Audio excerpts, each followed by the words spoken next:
नॉर्मलता की परिभाषा आपको याद हो गया तो समझिए मोलरता की भी परिभाषा याद हो गया और मोलरता की भी परिभाषा याद हो गया। बस थोड़ा थोड़ा ध्यान देंगे तो परिभाषा क्या हो जाएगा, याद हो जाएगा। तो यहाँ कैसे लिखेंगे, 1000 ml, 1000 ml कहिए या 1 लीटर कहिए। तो ml का मतलब मिलीलीटर, 1000 मिलीलीटर में कितना लीटर होता है, तो 1 लीटर होता है। तो 1000 ml या 1 लीटर विलायक में उपस्थित तुल्यांकी भारों की संख्या को क्या कहते हैं, नॉर्मलता कहते हैं। तो जो विलयन में उपस्थित, यहीं पर बस ध्यान देना है, यहाँ नॉर्मलता जब बोलेंगे तो तुल्यांकी भार बोलेंगे। बस थोड़ा ध्यान दीजिए, क्या कहेंगे, नॉर्मलता के जगह पे क्या कहेंगे, तुल्यांकी भारों की संख्या को क्या कहते हैं, नॉर्मलता कहते हैं। इसे n से प्रदर्शित करते हैं और इसका जो मात्रक होता है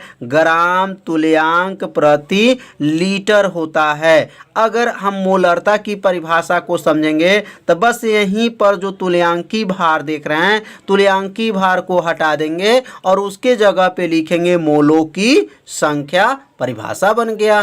तो थोड़ा थोड़ा ध्यान देना है परिभाषा में, तो ध्यान देते रहिए और इसे अपने कॉपी में क्या कीजिए, नोट भी करते चलिए। तो इसका मात्रक क्या हो गया, जान गए ना क्या होता है, तो ग्राम तुल्यांक प्रति लीटर होता है। अब इसका सूत्र जानेंगे, नॉर्मलता का सूत्र होता है मात्रा बटा तुल्यांकी भार बटा आयतन, किस में रहेगा, लीटर में रहेगा। तो नॉर्मलता का सूत्र भी याद रख लीजिए, मात्रा बटा तुल्यांकी भार और पूरे का बटा आयतन, वो भी किस में रहेगा, लीटर में रहेगा। अब यहाँ कुछ विशेष के बारे में समझेंगे जो बहुत ही ये क्या हैं, IMP हैं। अब थोड़ा सा ध्यान दीजिएगा। अब नॉर्मल विलयन की नॉर्मलता कितना होता है, तो नॉर्मल विलयन की नॉर्मलता n लिखेंगे, क्या होता है, n होता है। और सेमी नॉर्मल विलयन की नॉर्मलता कितना होता है, तो n/2 होता है। n/2 कब प्रयोग करेंगे, सेमी जब रहेगा, सेमी नॉर्मल विलयन की नॉर्मलता n/2 और डेसी नॉर्मल की नॉर्मलता कितना रहेगा, n/10, n बटा क्या कहेंगे 10। और सेंटी, देखिए सेमी है और ये क्या है, सेंटी है, तो क्या कहेंगे आपका सेंटी नॉर्मल की नॉर्मलता क्या हो जाएगा, n/100। और सेमी नॉर्मल की नॉर्मलता, सेंटी नॉर्मल की नॉर्मलता कितना बताए हैं, n बटा कितना बताए हैं, 100। और मिली नॉर्मल की नॉर्मलता कितना बोलेंगे, n/1000। तो मिली नॉर्मल में 1000 और सेंटी में बटा में क्या रहेगा, 100। और पेंटी, ध्यान देंगे, पेंटी नॉर्मल की नॉर्मलता कितना होगा, n/5, पेंटी में 5 बोलेंगे। अब पेंटा जब कह देंगे, पेंटा नॉर्मल में की नॉर्मलता का होगा 5n। देखिए यहाँ पर पेंटी जब रहेगा तो बटा में 5 और पेंटा जब रहेगा तो 5n। और डेका नॉर्मल की नॉर्मलता कितना होगा, 10n। तो यह जो विशेष में है नॉर्मलता संबंधी, तो इसे अपने कॉपी में लिख लीजिए। अब इसी जो मान लिखे रहेंगे इसका प्रयोग कहाँ करेंगे, जब न्यूमेरिकल को हल करेंगे तो इसका प्रयोग किया जाएगा। तो समझ में आ गया होगा, नॉर्मलता में तुल्यांकी भार की संख्या को क्या कहेंगे, नॉर्मलता कहेंगे। अब हम लोग क्या पढ़ेंगे, मोलरता। मोलरता क्या है, बस थोड़ा सा ध्यान दीजिए, परिभाषा आपको याद हो जाएगा। अब यहाँ मोलरता की परिभाषा को देखेंगे और तो और भी को क्या पढ़े हैं, नॉर्मलता की परिभाषा देखे हैं। बस थोड़ा सा तो अंतर है परिभाषा में। अब यहाँ क्या लिखेंगे, 1000 ml। इसके पहले भी हम लोग क्या पढ़े थे, 1000 ml, उसमें भी था और इसमें भी 1000 ml या 1 लीटर विलयन में, ध्यान दीजिए किसमें, विलयन में उपस्थित मोलों की संख्या को क्या कहते हैं, मोलरता कहते हैं। इसे m से क्या करेंगे, प्रदर्शित करते हैं। इसका मात्रक मोल प्रति लीटर या ग्राम अणु प्रति लीटर होता है। और उसमें क्या था, ग्राम, यहाँ तुल्यांक था, अब क्या कहेंगे, ग्राम अणु प्रति लीटर होता है। तो इतना आसान परिभाषा है कि 1000 ml या 1 लीटर विलयन में उपस्थित किसकी संख्या, मोलों की संख्या को मोलरता कहते हैं। इसे m से प्रदर्शित प्रदर्शित करते हैं। और इसका जो मात्रक होता है क्या होता है, इसका दो मात्रक लिखा गया है। पहला मात्रक है मोल प्रति लीटर कहिए या ग्राम अणु प्रति लीटर होता है। अब इसका सूत्र क्या होता है, तो मोलरता का सूत्र होता है मात्रा बटा अणुभार। इसके पहले यहाँ था तुल्यांकी भार, अब क्या कहेंगे मात्रा बटा अणुभार बटा क्या हो जाएगा आयतन, किसमें लीटर में। तो मात्रा बटा अणुभार बटा क्या कहेंगे आयतन लीटर में। इस सूत्र को नोट कर लीजिए क्योंकि इसी भाग में आज इसी सूत्र पर न्यूमेरिकल को हल किया जाएगा। तो सूत्र भी आप लोग याद करते चलिए। अगर कॉपी में नोट किए रहेंगे तो आपको सूत्र को भी देख लेंगे कि हमारा मोलरता का सूत्र क्या है, नॉर्मलता का सूत्र क्या है। अब यहाँ इसमें भी कुछ विशेष याद रख लीजिए। तो विशेष में इसमें क्या बोलेंगे, अब यहाँ पे लिखेंगे मोलर की मोलरता, उसके पहले क्या था नॉर्मल की नॉर्मलता। अब इसमें लिखेंगे मोलर की मोलरता क्या होगा यम होगा। उसके पहले अब दूसरा जानेंगे सेमी मोलर की मोलरता। तो सेमी मोलर की मोलरता कितना होगा, तो यम बटा 2। और डेसी मोलर की मोलरता तो कितना हो जाएगा यम बटा 10। और सेंटी मोलर की मोलरता तो यम बटा 100। और मिली मोलर की मोलरता तो कितना हो जाएगा यम बटा 1000। और पेंटी मोलर की मोलरता तो यम बटा क्या हो जाएगा 5। पेंटी है तो क्या बोलते हैं 5। और पेंटा देखेंगे ध्यान से, पेंटा मोलर की मोलरता, यह पेंटी है और यह क्या है पेंटा है। तो पेंटा मोलर की मोलरता कितना हो जाएगा 5 यम हो जाएगा। और लास्ट जो है डेका मोलर की मोलरता बराबर कितना हो जाएगा 10 यम। तो समझ में आ गया होगा। इसे विशेष में इसको याद रखिए क्योंकि जब न्यूमेरिकल को हल किया जाएगा तो इसका प्रयोग किया जाएगा। तो अब हम लोग पढ़ेंगे मोललता क्या है। अब मोललता की परिभाषा समझेंगे। तो यहाँ लिखेंगे बिलियन की मोललता, ध्यान दीजिएगा ललता है मोललता। तो यहाँ पे पहले क्या था 1000 ml था।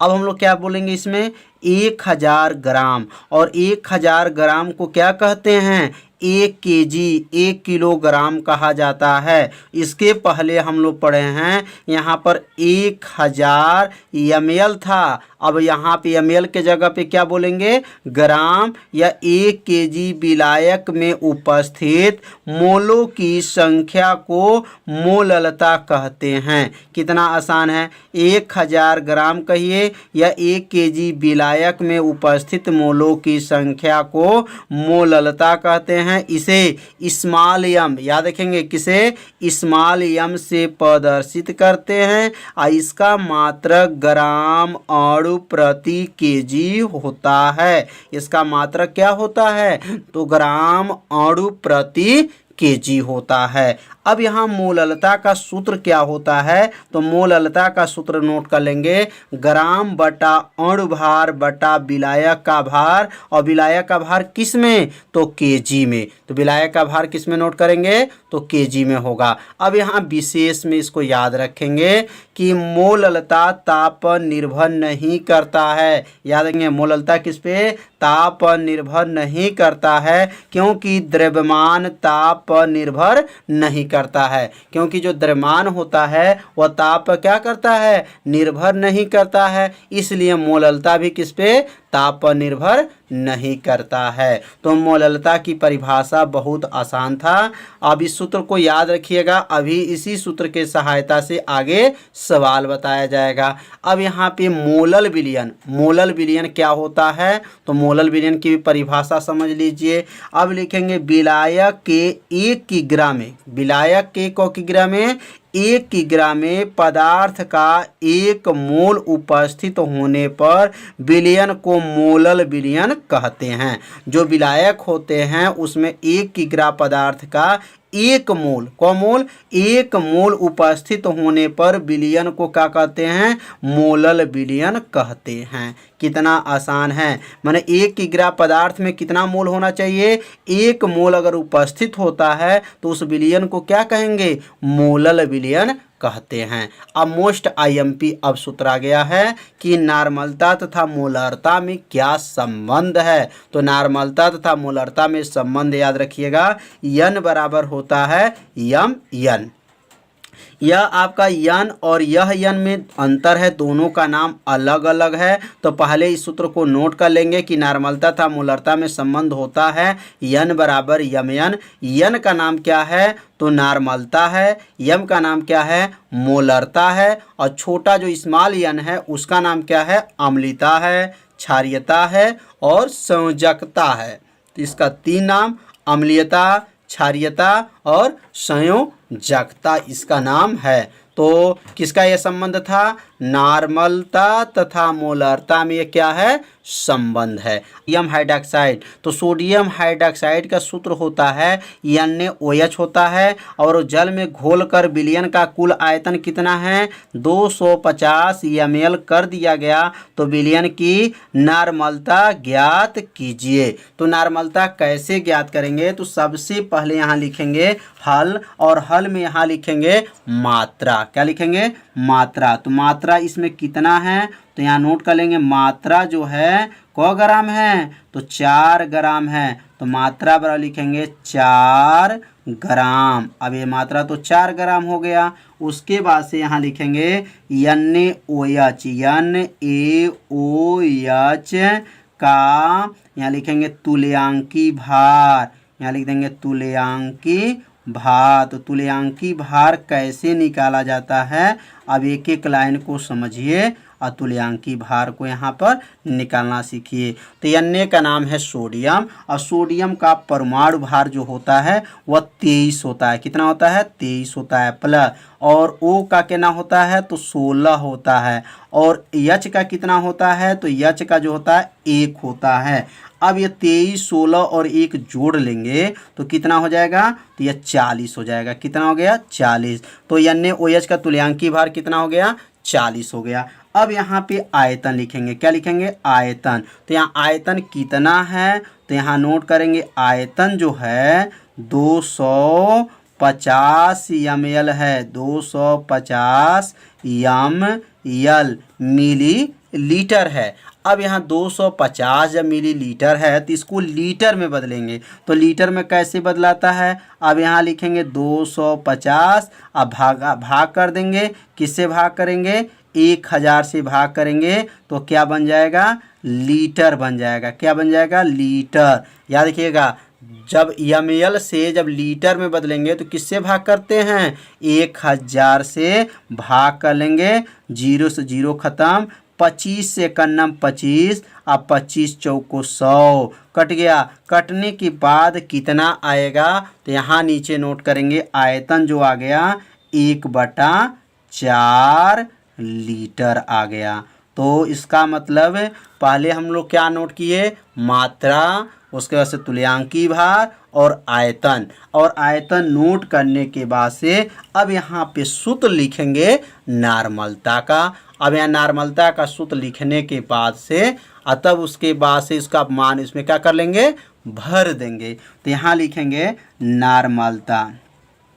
तो नार्मलता का सूत्र अभ्यास में आज ही बताया गया है कि नार्मलता का सूत्र होता है मात्रा, क्या होता है, मात्रा बटा तुल्यांकी भार, तुल्यांकी भार बटा, पूरे का बटा है, पूरे का बटा क्या है सूत्र में, आयतन। आयतन किसमें, लीटर में, यह सूत्र होता है। तो ध्यान दीजिए सूत्र को, क्या है, मात्रा बटा तुल्यांकी भार बटा आयतन किसमें, लीटर में। अब यहाँ मान को क्रमशः एक एक लाइन भरेंगे।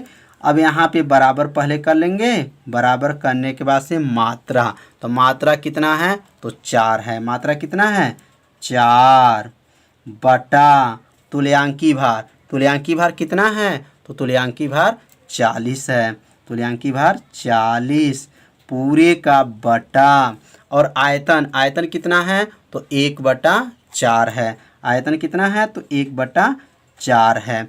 अब यह 4 कहाँ से आया? तो ये मात्रा हो गया, बटा, यह बटा हो गया, तुल्यांकी भार 40 हो गया, आयतन 1/4। जो नीचे रहता है सबसे कहाँ जाता है? ऊपर। यह कहाँ चला जाएगा? बीच में। तो 4 चौको कितना हुआ? 16। 4 चौको 16 बटा 40 से कन्नम 40। अब 40 से किस में भाग कर देंगे? 40 में जब 16 का भाग करेंगे तो कितना आ जाएगा? 0.4।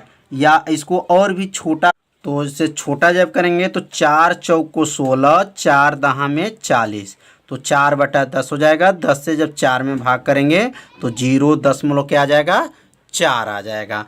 अब यहाँ नीचे लिख देंगे अतः। अतः क्या लिखेंगे? अतः नार्मलता कितना हो जाएगा? 0.4 ग्राम तुल्यांक प्रति लीटर। यह नार्मलता का मात्रक क्या होता है? तो ग्राम तुल्यांक प्रति लीटर होता है। तो नार्मलता समझ में आ गया होगा कैसे गणना करते हैं। एक क्वेश्चन हम देंगे, आप लोग लगा करके उसे कमेंट बॉक्स में आंसर को बताइएगा। तो यह क्वेश्चन आप लोग अपने कॉपी में नोट कर लीजिए। क्वेश्चन है 4 ग्राम, ध्यान देंगे क ग्राम, 4 ग्राम NaOH को जल में घोलकर विलयन का कुल आयतन 500 ml कर दिया गया। कितना ml कर दिया गया? तो 500 ml कर दिया गया। तो विलयन की नार्मलता ज्ञात कीजिए। तो इस क्वेश्चन को हल करके और इसका आंसर जो है कमेंट बॉक्स में ज़रूर दीजिए कि क्या यह नार्मलता लगाना आप सीख गए कि नहीं सीखें। तो इस क्वेश्चन को हल कीजिएगा और आंसर बताइएगा। अब हम लोग अगला क्वेश्चन पे चलेंगे। तो दूसरा प्रश्न है 20.6 ग्राम NaBr को 500 मिली जल में घोला गया है।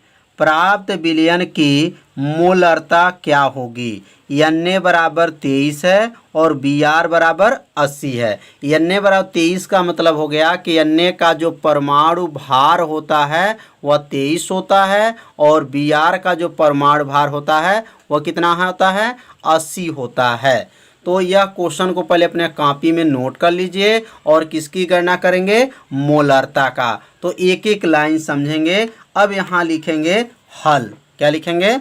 हल लिखने के बाद से और यहाँ पहले देखेंगे मात्रा कितना है। तो मात्रा यहाँ कितना है? तो यहाँ लिखेंगे मात्रा बराबर है 20.6 ग्राम है। 20 कितना है? 6 ग्राम है। तो एक मान तो नोट हो गया। उसके बाद से यहाँ आयतन कितना दिया गया है? तो आयतन 500 मिली दिया गया है। अब यहाँ पहले NaBr का जो है पहले अणुभार निकालेंगे। NaBr का जो है का अणुभार। तो अणुभार कैसे ज्ञात करते हैं? तो सबसे पहले लिखेंगे Na का जो है परमाणु भार कितना होता है? तो 23 होता है, प्लस हो गया। और Br का कितना होता है? तो 80 होता है। 80 में जब 23 जोड़ लेंगे तो कितना होगा? 103 हो जाएगा। उसके बाद से यहाँ लिखेंगे आयतन। क्या लिखेंगे? आयतन। आयतन कितना है?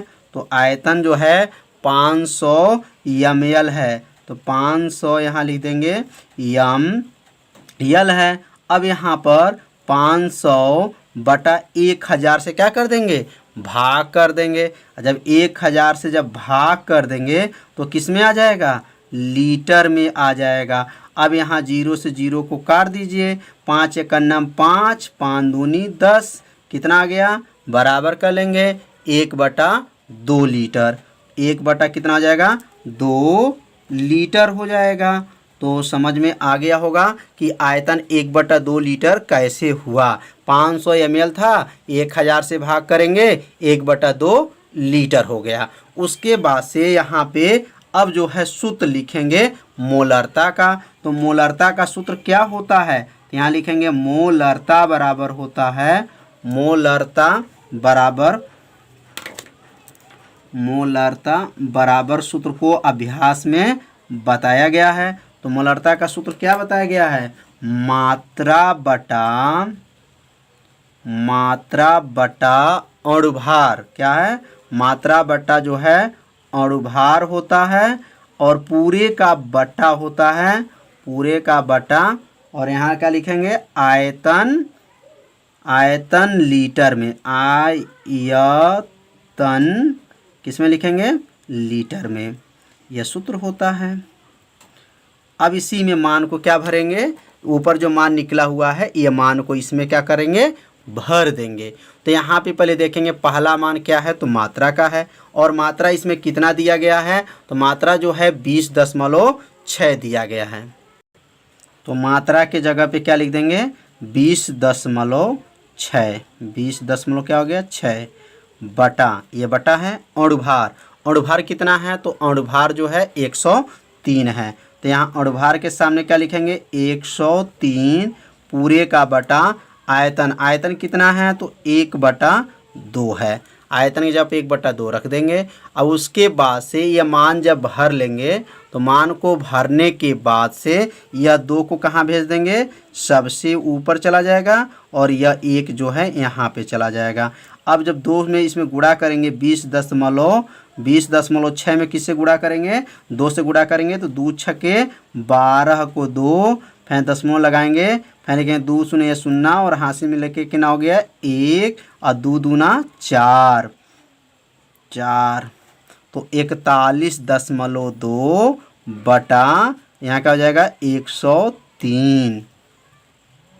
अब 41.2 में 103 से जब भाग कर देंगे तो कितना आ जाएगा 0.4, कितना आएगा 0.4 आ जाएगा।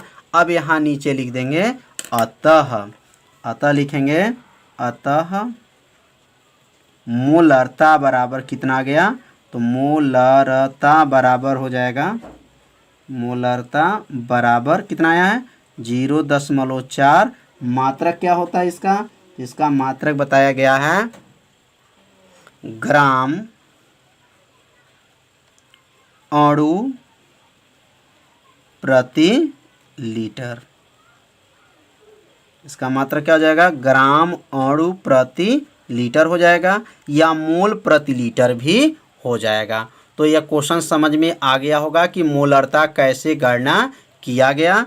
अब एक क्वेश्चन इसमें भी दिया जा रहा है, आप इसको सॉल्व करके बताइएगा इसका आंसर क्या आएगा। तो क्वेश्चन को ध्यान से पढ़ेंगे और अच्छे से इसको क्या कर लीजिए नोट कर लीजिए। तो क्वेश्चन नोट कर लीजिए 5.3 ग्राम Na2CO3 सोडियम कार्बोनेट 500 ml जल में घुला है, इसकी मोलरता ज्ञात कीजिए। तो मोलरता ज्ञात करना है, इसे अपने कॉपी में लगा करके आंसर को कमेंट बॉक्स में ज़रूर भेजिए। और यहाँ पे इसका परमाणु भार क्या है, सोडियम का क्या होता है तो 23 होता है और कार्बन का 12 और ऑक्सीजन का क्या होता है 16 होता है। तो मोलरता कैसे निकाला जाता है इसे हल कीजिए और इसका आंसर को कहाँ भेजिए कमेंट बॉक्स में टाइप करके हमारे पास भेजिए। तो हम समझेंगे कि आप लोग मोलरता लगाना सीख गए। अब हम लोग सीखेंगे अगला प्रश्न मोलरता पर। तो क्वेश्चन है एक लवण का अणुभार 30 है, लवण की 3 ग्राम मात्रा 250 ग्राम जल में विलीन की गई है, विलयन की मोलरता ज्ञात कीजिए। तो अब यहाँ पे जो है मोलरता की गणना करना है तो सबसे पहले यहाँ क्या लिखेंगे हल लिखेंगे और हल लिखने के बाद से यहाँ लिखेंगे कि अणुभार कितना दिया गया है क्वेश्चन में। तो अणुभार जो है इसमें 30 दिया गया है, क्वेश्चन में कितना अणुभार है तो 30 है। तो यहाँ लिख लेंगे अणुभार बराबर कर लेंगे 30, एक मान जो है मालूम हो गया। अब मात्रा जो कितना है तो मात्रा 3 ग्राम है, तो यहाँ लिखेंगे मात्रा बराबर करेंगे और यहाँ लिखेंगे 3 ग्राम, मात्रा कितना हो गया तो 3 ग्राम। और आयतन कितना दिया गया है तो यहाँ पर यहाँ आयतन नहीं दिया गया है, यहाँ विलयन का भार दिया गया है। कितना दिया गया विलयन का भार, तो यहाँ लिख देंगे विलयन का भार, विलयन का भार, विलयन का भार। तो विलयन का भार कितना है तो 200 50 ग्राम है। अब ये ग्राम को किस में बदलेंगे? केजी में। 250 बटा 1000 से क्या कर देंगे? भाग कर देंगे। वो किस में आ जाएगा? केजी में। अब 0 से 0 को काट देंगे। 25 से करना 25, 25 चौको 100, कितना आ गया? तो 1/4 केजी हो गया। तो 1/4 केजी कैसे हुआ समझ में आ गया होगा कि ये 0 0 काटे, 25 से करना 25, 25 चौको 100, 1/4 केजी। अब यहाँ पे किसकी गणना करना है? तो मोललता की गणना करना है। अब यहाँ सूत्र लिखेंगे मोललता का। तो मोललता का सूत्र क्या होता है? मोललता। तो मोललता का सूत्र होता है मात्रा बटा अणु भार बटा विलयन का भार, किसमें? केजी में होता है। तो यहाँ मात्रा कितना है? तो मात्रा जो है 3 ग्राम है। और अणु भार कितना है? तो 30 है। और विलयन का भार कितना है? तो 1/4 केजी है। यह मान को यहाँ पे क्या रखेंगे? नोट कर लेंगे। अब यहाँ पे क्या हो गया? 3/3 कहाँ से आया? तो ये मात्रा का मान हो गया, यह अणु भार हो गया, और यह जो है विलयन का भार है। जो नीचे सबसे ऊपर जाएगा यह बीच में चला जाएगा। तो 4 तिहाई 12/30 से करना 30 हो जाएगा। अब यह 6 से इसको जब काट देंगे तो 6 दूनी 12, 6 पचे 30, 2/5। अब 2/5 हो गया। 5 से इसमें क्या करेंगे? भाग करेंगे। तो 5 से जब भाग करेंगे तो यहाँ दशमलव लगा करके 0 बढ़ा लेंगे। 5 चौको 20, तो 0.4 हो जाएगा। अब यहाँ लिख देंगे अतः। अतः लिख देंगे मोललता बराबर 0.4 ग्राम अणु भार बटा क्या होता है? केजी हो गया। तो समझ में, तो इसमें मूल प्रभाज या मूल अंश में पहले इसकी परिभाषा समझेंगे और उस पर हम लोग क्या समझेंगे? न्यूमेरिकल। न्यूमेरिकल बहुत ही आईएमपी है, क्योंकि हर साल के परीक्षा में एक न्यूमेरिकल मूल प्रभाज पर पूछा जाता है। तो पहले मूल प्रभाज की परिभाषा क्या है? तो किसी विलयन में विलय या विलायक के मोलों की संख्या। तो यहाँ ध्यान दीजिए, विलय या क्या है? विलायक के मोलों की संख्या तथा और विलयन के कुल मोलों की संख्या के अनुपात को मोल प्रभाज या मूल अंश कहते हैं। तो जो विलयन जब बनेगा तो उसमें विलय भी रहता है और क्या रहता है? विलायक होता है। तो यहाँ मूल प्रभाज का 2 सूत्र बनेगा, एक विलय के लिए बनेगा और एक विलायक के लिए बनेगा। इसलिए यहाँ पे लिखा गया है किसी विलयन में विलय या क्या? विलाय। विलय और विलायक जब मिलता है तो क्या बनता है? तो विलयन बनता है। तो विलयन में 2 अवयव होते हैं, विलय होते हैं और क्या होते हैं? विलायक होते हैं। इसलिए यहाँ पर विलय भी है और क्या है? विलायक के मूलों की संख्या तथा किसकी? विलयन के कुल मूलों की संख्या के अनुपात को क्या कहते हैं? मूल प्रभाज कहते हैं। अब यहाँ पर अगर मूल प्रभाज विलय के लिए निकालेंगे तो पहले यहाँ पे माना जाएगा कि माना विलय में मोलों की संख्या क्या मानेंगे? तो ये ध्यान दीजिए, यहाँ छोटा n मान लीजिएगा। विलय में मोलों की संख्या क्या मानेंगे? छोटा n, तथा विलायक में मोलों की संख्या आप क्या मान लीजिए? बड़ा n। तो समझ में आ रहा होगा कि विलय में छोटा n और विलायक में बड़ा n मान लेंगे। अब यहाँ विलय का मूल प्रभाज का जब सूत्र लिखेंगे तो विलय का मूल प्रभाज का सूत्र क्या बनेगा? तो लिखेंगे विलय में मोलों की संख्या बटा कुल मोलों की संख्या। तो यहाँ विलय है तो इसलिए यहाँ विलय लिखेंगे, विलय में मोलों की संख्या। अब है विलय का मूल प्रभाज का सूत्र क्या बन जाएगा? तो विलय में मोलों की संख्या क्या माने हैं? तो विलय में मोलों की संख्या क्या माने हैं? छोटा n माने हैं। तो इसलिए यहाँ लिखेंगे छोटा n हो गया। और कुल मोलों की संख्या मतलब ये हो गया कि विलय में और विलायक में दोनों को क्या कर लेंगे? जोड़ लेंगे। तो इसलिए हो जाएगा n प्लस n, माने ये छोटा n प्लस ये बड़ा n। तो छोटा n किसका है? तो विलय का, और बड़ा n क्या है? विलायक का। तो n बटा n प्लस n, ये सूत्र को याद रखिएगा विलय का मूल प्रभाज का। अब इसी प्रकार विलायक का मूल प्रभाज याद रखिए, बहुत आसान है, बस थोड़ा सा ध्यान देंगे तो परिभाषा भी याद हो जाएगा और सूत्र भी याद हो जाएगा। तो यहाँ विलायक बटा कुल मोलों की संख्या। इसके पहले यहाँ पे क्या पढ़े हैं? विलय तो यह विलय का मूल प्रभाज था तो इसलिए विलय बोलेंगे। और विलायक है तो क्या बोलेंगे, विलायक में मोलों की संख्या बट्टा क्या हो जाएगा, कुल मोलों की संख्या। अब यहाँ विलायक का मूल प्रभाज बराबर, तो यह विलायक है तो विलायक में मोलों की संख्या किससे प्रदर्शित करते हैं, तो बड़ा यन से। तो यन बटा यन प्लस यन, ये यन प्लस यन का मतलब क्या है, कुल मोलों की संख्या है। और ये बड़ा यन क्या है, तो विलायक में मोलों की संख्या है। तो यह दो सूत्र है, दोनों सूत्र को आप लोग अपने कॉपी में नोट कर लीजिए। यह विलय का मूल प्रभाज में ऊपर छोटा यन रहेगा और यन प्लस यन, और विलायक का मूल प्रभाज में ऊपर बड़ा यन रहेगा और नीचे क्या रहेगा, यन प्लस यन रहेगा। तो दोनों के सूत्र में क्या अंतर है, बस ऊपर ध्यान देंगे, यहाँ छोटा यन है और यहाँ क्या है, बड़ा यन है। तो दोनों सूत्र समझ में आ गया होगा, परिभाषा भी समझ में आ गया होगा कि मोल प्रभाज की परिभाषा क्या है। अपने कॉपी में नोट कर लीजिए परिभाषा को, सूत्र को। अब इसी सूत्र के सहायता से महत्वपूर्ण क्वेश्चन को पढ़ेंगे। एक एक लाइन को, न्यूमेरिकल को ध्यान दीजिएगा। जहां भी अगर दिक्कत होता है तो आप लोग क्या कीजिएगा, कमेंट कीजिएगा। तो पहला क्वेश्चन जानेंगे मोल प्रभाज पर। किसी विलयन में विलय के मोलों की संख्या 3, ध्यान दीजिएगा, किसी विलयन में विलय के मोलों की संख्या कितना है, 3 है, तथा विलायक के मोलों की संख्या कितना है, 6 है। तो मोल प्रभाज की गणना कीजिए। तो यह क्वेश्चन जो है बोर्ड के एग्जाम में आ चुका है, तो इसे अच्छे से आप लोग न्यूमेरिकल को समझिए। जहां दिक्कत है वहां जरूर क्या कीजिए, कमेंट कीजिए। तो अब यहाँ पे क्वेश्चन जब पढ़ लेंगे, पढ़ने के बाद से इस क्वेश्चन को नोट भी कर लीजिएगा अपने कॉपी में, और यहाँ लिखेंगे हल, और हल लिखने के बाद से यहाँ लिखेंगे क्वेश्चन में क्या लिखा गया है, तो विलय के मोलों की संख्या। तो विलय के मोलों की संख्या किससे प्रदर्शित करते हैं, तो विलय के मोलों की संख्या को छोटा यन से प्रदर्शित करते हैं। बराबर लिख देंगे यहाँ पर, बराबर कितना है, तो बराबर लिखेंगे 3।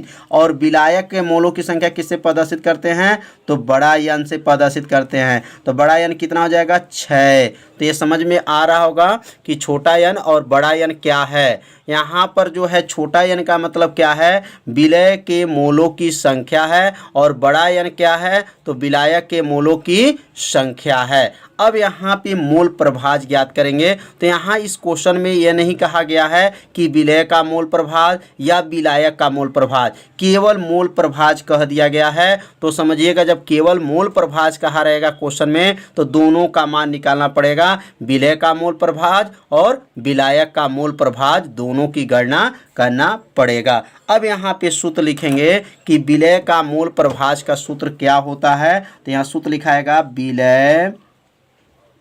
विलय का मूल प्रभाज। तो विलय का मूल प्रभाज का सूत्र तो जानते हैं, अभी बताए हैं सूत्र को। तो मूल प्रभाज का सूत्र क्या है, तो विलय है, तो इसलिए सूत्र हो जाएगा यन बटा यन प्लस बड़ा यन हो जाएगा। तो यह सूत्र किसका है, तो विलय का मूल प्रभाज का सूत्र है यन बटा यन प्लस यन। अब यन का मान इसमें कितना रखेंगे, तो यन का मान जो है 3 रखेंगे, और यहाँ का हो जाएगा 3 + 6। इसके बाद से नीचे नोट करेंगे, बराबर कर लेंगे, फिर 3 बटा 6, 3 कितना हुआ, 9। ये 3 से क्या हो जाएगा, कट जाएगा। तो 3 × 3, 3 त्रिकी 9, कट गया। तो कितना आ गया, 1/3। यहाँ लिख देंगे 1/3। 1/3 किसका आ गया, तो विलय का प्रभाज आ गया, विलय का मूल प्रभाज। यहाँ लिख देंगे विलय का कौन प्रभाज, मूल प्रभाज। तो विलय का मूल प्रभाज कितना आ गया, 1/3 आ गया। अब उसके बाद से किसका प्रभाज निकालेंगे, तो विलायक का। अब यहाँ पे विलायक का सूत्र लिखेंगे, विलायक का मूल प्रभाज। तो विलायक का मूल प्रभाज का सूत्र तो याद ही होगा, विलायक का मूल प्रभाज। तो इसका सूत्र होता है, विलय का मूल प्रभाज और विलायक के मूल प्रभाज में केवल एक ही जो है संख्या का अंतर है। बस यहाँ ऊपर पहले क्या था, छोटा यन था, तो अब क्या करेंगे, बड़ा यन बटा यन प्लस यन, बराबर कर लेंगे। अब यन का मान, बड़ा यन का मान कितना है, तो बड़ा यन का मान देख लेंगे, बड़ा यन का मान क्या है, 6 है। तो यहाँ पे लिखेंगे 6 हो जाएगा, बटा हो गया 3 + 6, बराबर कर लेंगे 6 बटा 6, 3 कितना हुआ, 9 होने के बाद से अब यहाँ जो है कट जाएगा 3 से। तो 3 त्रिकी न, 3 दूना 6 और 3 त्रिकी 9, कट गया, कितना आ गया 2/3, 2 बटा क्या आ गया 3। तो यह किसका आ गया, तो विलायक का मोल प्रभाज कितना आ गया 2/3 आ गया। तो समझ में आ गया होगा, बहुत आसान है। तो ऐसे क्वेश्चन परीक्षा में हमेशा पूछा जाता है, तो इसे अपने कॉपी में भी नोट करते चलिए। अब एक क्वेश्चन हम आपको लिए देंगे, तो यह क्वेश्चन को हल करके कमेंट बॉक्स में इसको आंसर को बताना है। तो यह क्वेश्चन आप लोग अपने कॉपी में नोट कर लीजिए। किसी विलयन में विलय के मोलों की संख्या 5 तथा विलायक के मोलों की संख्या 10 है, तो विलायक का मोल प्रभाज की गणना कीजिए। तो ध्यान दीजिए, इसमें केवल विलायक का मोल प्रभाज की गणना करना है, विलय का मोल प्रभाज की गणना नहीं करना है। तो इस क्वेश्चन को अपने कॉपी में क्या करिए, नोट कर लीजिए और इसे हल कीजिए, और हल करके कमेंट बॉक्स में इसका आंसर, तो कमेंट बॉक्स में आंसर का समीकरण क्या होता है, तो यहाँ नीचे लिखेंगे बायल, बायल 1/2 हाफ तथा चार्ल्स वांट हाफ के नियमों को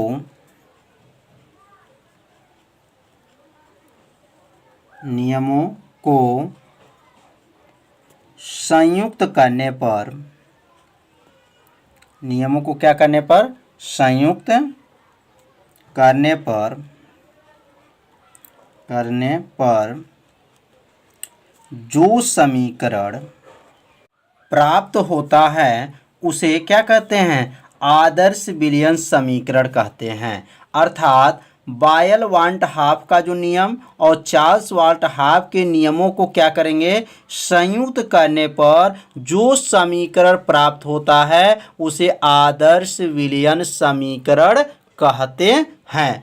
अर्थात यहाँ पे जो बायल का पहला नियम लेंगे और क्या लेंगे, दूसरा नियम लेंगे। तो अर्थात लिख करके, तो बायल का प्रथम नियम क्या था, तो बायल का जो नियम था P अनकर्मानुपाती क्या था, C था। तो समीकरण नंबर क्या बन गया 1। ये किसका नियम है, तो बायल का नियम है कि परासरण दाब सांद्रता के क्या होता है, समानुपाती होता है। और अगला जो हमारा जो नियम है, जो चार्ल्स का नियम क्या है, तो P समानुपाती T, तो परासरण ताप परम ताप के क्या होता है, समानुपाती होता है। अब बन गया समीकरण नंबर 2। अब यह दोनों समीकरण को संयुक्त करेंगे, तो यहाँ नीचे लिख देंगे समीकरण 1, क्या लिखेंगे, समीकरण 1 तथा लिख देंगे समीकरण 1 तथा समीकरण 2 को क्या करेंगे, संयुक्त करने पर, तो बायल का जो नियम और चार्ल्स का जो नियम है, दोनों नियमों को क्या करेंगे, अब संयुक्त करेंगे। तो संयुक्त कैसे किया जाता है, बस थोड़ा सा ध्यान दीजिए, समझ में आ जाएगा। तो देखिए कैसे होगा, यह P है और यह P है, तो P यहाँ पे P नीचे क्या कर लेंगे, उतार लेंगे। चिन्ह, तो चिन्ह को उतार लेंगे। और यहाँ पे क्या है, तो C है और T है, तो यहाँ लिखेंगे C और यहाँ का लिखेंगे T, बस हो गया संयुक्त। एक बार ध्यान दीजिए, P उतार दीजिए, चिन्ह को उतार दीजिए, यहाँ से C उतार दीजिए, यहाँ से T, तो C T हो गया। अब इसको जब हटाएंगे, इस चिन्ह को जब हटाएंगे, समानुपाती को जब हटाएंगे, तो यहाँ जब समानुपाती हटेगा तो यहाँ लिखेंगे P बराबर R C T। अब R क्या है, तो अब यहाँ पे लिखेंगे जहाँ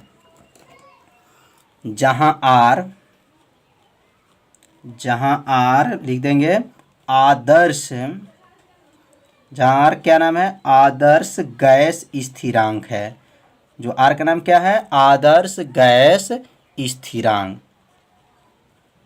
स्थिरांक नाम इसका है। किसका नाम है, R का आदर्श गैस स्थिरांक इसका नाम है। तो समझ में आ रहा होगा कि बायल का नियम और चार्ल्स के नियमों को क्या किया गया, यहाँ पे संयुक्त किया गया। और जब इस चिन्ह को हटाए तो आर, जहाँ आर क्या है, आदर्श गैस स्थिरांक है। अब सांद्रता का सूत्र क्या होता है, तो यहाँ लिख देंगे चूंकि C बराबर होता है N बटा भी, मोलों की संख्या बटा क्या होता है, आयतन। अब ये C को यहाँ से क्या करेंगे, हटा देंगे और उसके जगह पे N बटा भी को यहाँ पे रख देंगे। तो क्या बन जाएगा, P बराबर, अब ये P बराबर, अब यहाँ का उतरेगा R, C को हटा दीजिए, क्या लिखेंगे, N बटा भी और यहाँ का लिख देंगे T। तो समझ में आ रहा होगा। अब जो यहाँ से यह भी को इसके पास भेज देंगे, ऐसे यहाँ पे क्या कर लेंगे, गुणा कर लेंगे। तो P का गुणा जब भी में करेंगे तो क्या बन जाएगा, पी भी। तो बन जाएगा यहाँ पर पी भी बराबर आर एन टी। तो यह जो समीकरण बना, इस समीकरण को क्या कहेंगे, आदर्श विलयन का समीकरण। तो नीचे लिख देंगे यही, अब यहाँ नीचे लिखेंगे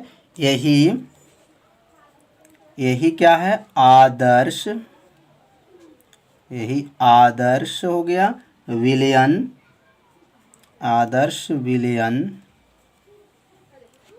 का समीकरण है। विलयन का क्या है, तो समझ में आ गया होगा कि आदर्श विलयन समीकरण क्या है। तो इसमें दो नियमों को संयुक्त किया गया है, बायल का नियम और चार्ल्स के नियमों के द्वारा जो समीकरण बना है, इस समीकरण को ही क्या कहेंगे, आदर्श विलयन समीकरण।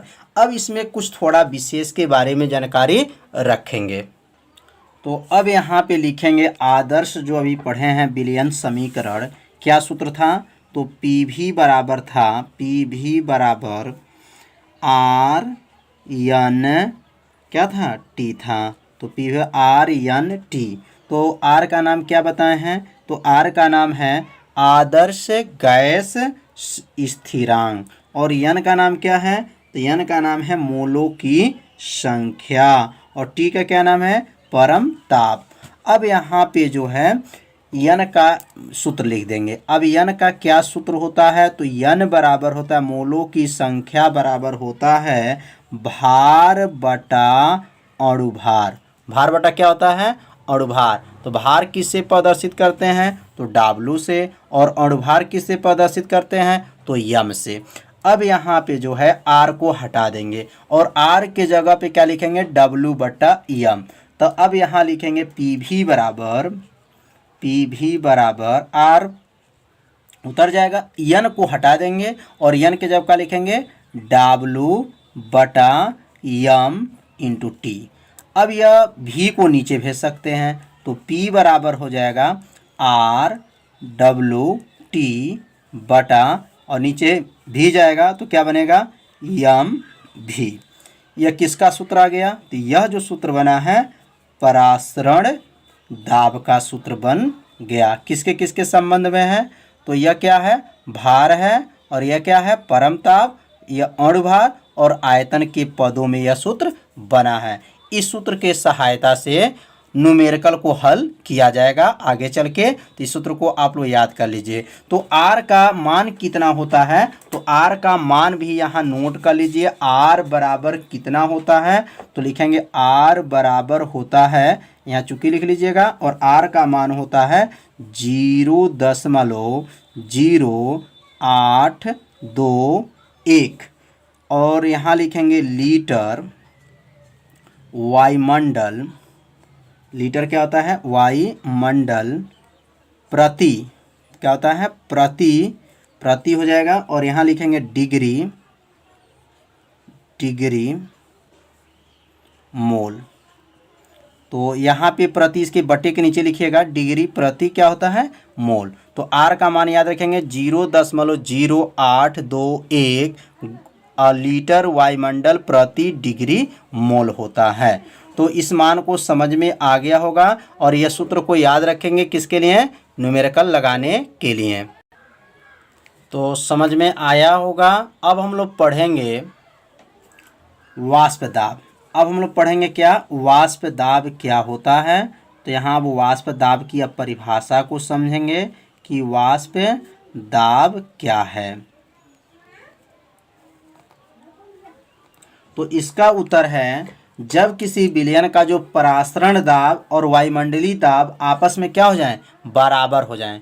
परासरण दाब और वायुमंडलीय दाब आपस में क्या हों, बराबर होते हों, इस दाब को क्या कहेंगे, वाष्प दाब कहते हैं। तो नीचे लिख लेंगे, तो यहाँ लिखेंगे जब किसी विलयन का परासरण दाब उसके वायुमंडलीय दाब के क्या हो, बराबर होता है, तो इस दाब को वाष्प दाब कहते हैं। अर्थात परासरण दाब वायुमंडलीय दाब आपस में क्या हो जाएं, बराबर होता है, तो इस दाब को क्या कहेंगे, वाष्प दाब कहते हैं। तो परिभाषा आप लोग को समझ में आ रहा होगा। परिभाषा को अपने कॉपी में लिखते चलिए, जिससे क्या होगा, आपको याद भी होता रहेगा। अब हम लोग पढ़ेंगे समदाबी विलयन। समदाबी विलयन क्या होता है। अब यहाँ पे हेडिंग लिखेंगे समदाबी विलयन। समदाबी विलयन की परिभाषा समझेंगे, बहुत आसान परिभाषा है। समदाबी, सम माने बराबर, दाबी माने दाब, माने दाब इसका क्या हो, समान हो। तो यहाँ पे नोट कर लीजिए, समान ताप पर जिन विलयनों के वाष्प दाब समान होता है। समदाबी का मतलब हो गया कि वाष्प दाब क्या हो, समान होता है, उन्हें समदाबी विलयन कहते हैं। तो बहुत आसान परिभाषा इसका कर लीजिए। वाष्प दाब, वाष्प दाब क्या है, जब किसी विलयन का परासरण दाब उसके वायुमंडलीय दाब के बराबर हो जाता है, तो इस दाब को वाष्प दाब कहा जाता है। यहाँ लिख लेंगे जब किसी विलयन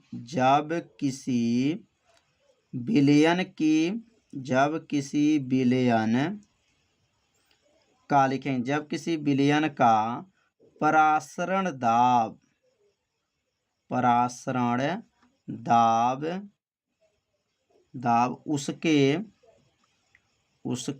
वायुमंडलीय दाब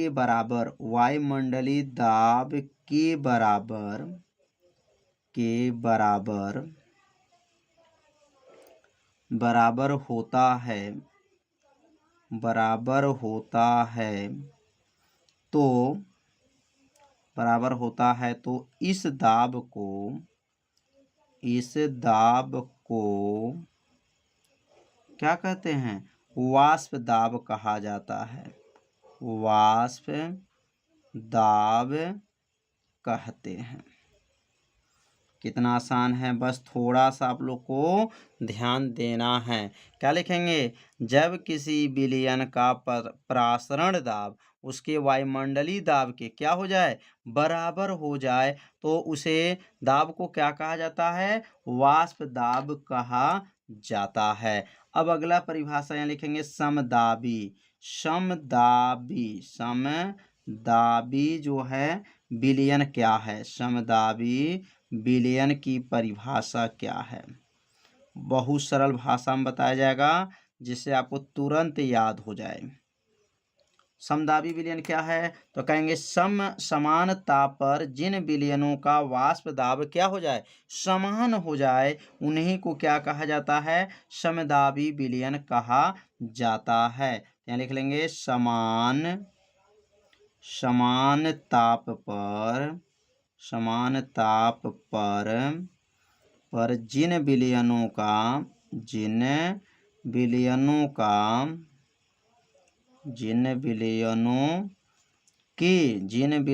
के वाष्प दाब क्या हो, समान होता है, वाष्प दाब समान होता है,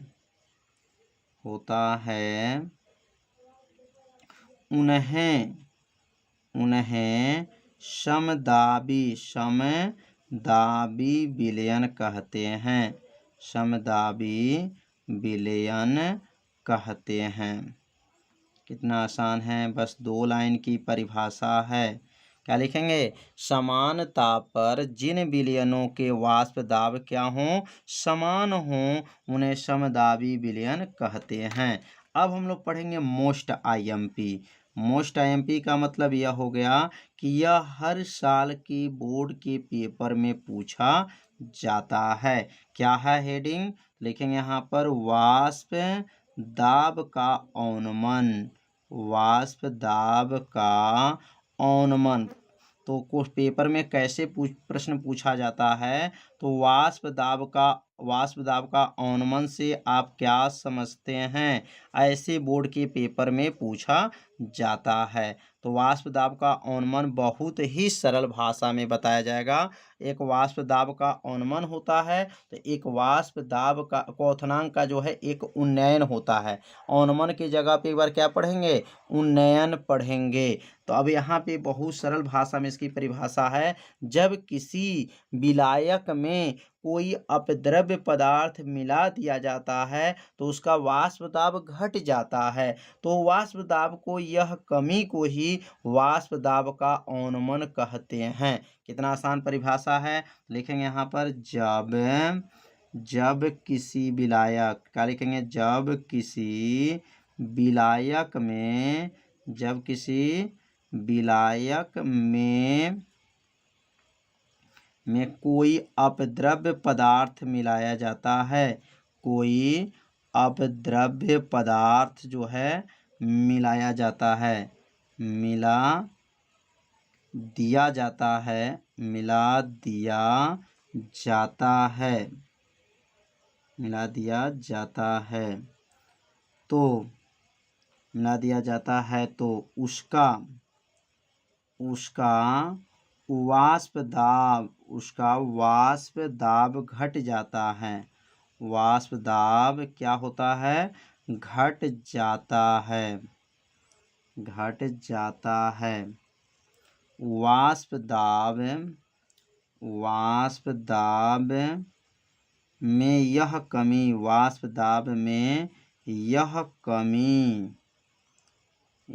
कमी को क्या कहते हैं? वाष्प दाब का औनमन कहते हैं। वाष्प दाब का औनमन कहते हैं। कितना आसान परिभाषा है। बस थोड़ा सा क्या करना है? ध्यान देना है। क्या लिखेंगे? जब किसी विलायक में कोई अपद्रव्य मिला दिया जाए तो उसका वाष्प दाब क्या होता है? घट जाता है। वाष्प दाब में यह कमी को वाष्प दाब का औनमन कहते हैं। इसे यहाँ लिखेंगे, यहाँ पर इसे डेल पी से क्या करते हैं? प्रदर्शित करते हैं। डेल पी से प्रदर्शित करते हैं। अब यहाँ लिख लेंगे वाष्प दाब का औनमन।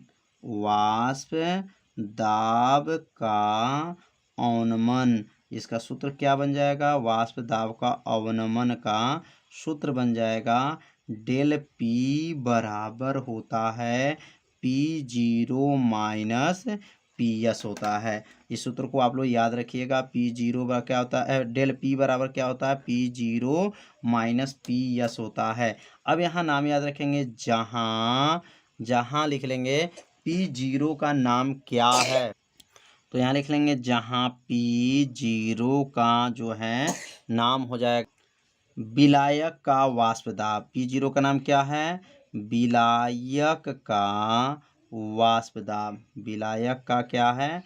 वाष्प दाब, इसका नाम है वाष्प दाब। और PS का नाम लिख लेंगे, PS का नाम है विलयन का वाष्प दाब। विलयन का वाष्प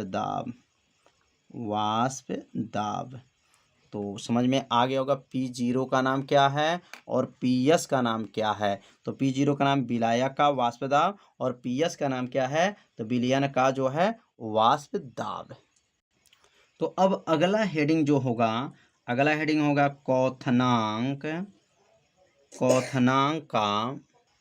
तो अब यहाँ लिखेंगे क्वथनांक का उन्नयन। अब क्वथनांक का उन्नयन से आप क्या समझते हैं? अब इसका परिभाषा भी बहुत ही क्या है? आसान है।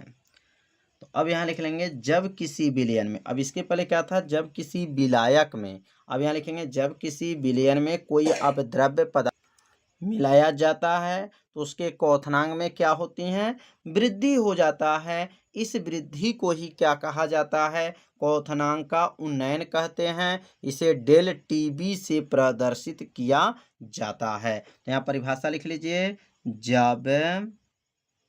जब किसी विलयन में, जब किसी विलयन में कोई अपद्रव्य पदार्थ मिलाया जाता है, कोई अपद्रव्य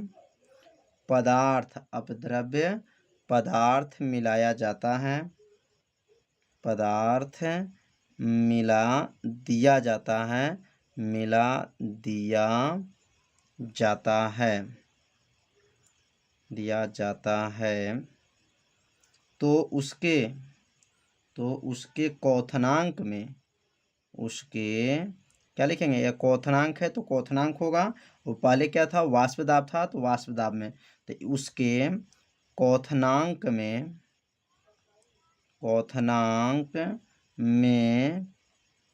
क्या हो जाता है, वृद्धि हो जाता है। उन्नयन का मतलब बढ़ना, वो वृद्धि हो जाता है, इस वृद्धि को हो जाता है, तो इस वृद्धि को क्वथनांक का क्या कहते हैं, उन्नयन कहते हैं, क्वथनांक का उन्नयन कहते हैं।